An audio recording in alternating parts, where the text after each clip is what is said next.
O eynəkli kişini oxuyandı, siz. Kişidən səs çıxmır, ay dayı.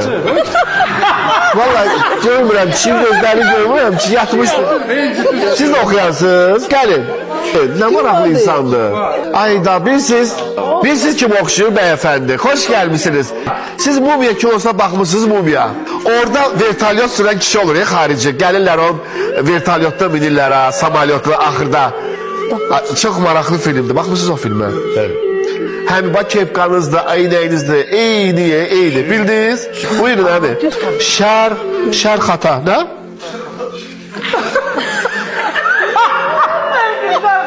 Allah kişine konuşur.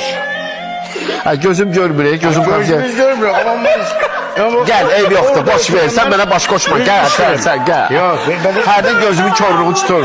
Sen bana fikir verme, birden ben başım gedir, işimi göster. Keşişden gelip. Ha, buyur. Gülmeyetin. Ha, Pülə, buyur.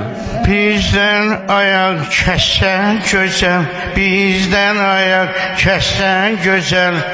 Dur gel nazlana, balam nazlana. Ay kızım nazlana. Dur gel nazlana, balam nazlana. O kadar heyecanlandırdınız ki bizi ki. Hadi gör kulağım bana gitti benim. Kulağımız yerinde de var. Yok kulağım. Kulağım yerinde, bu ikinci kulağım, üçüncü. Böyle işte, hep gözünü doldurdun mu sahneye çıktın. Milyonlarla insan gördün. Evet. Vəssalam, əsas o diye. Yani, kişi duzdu, duz.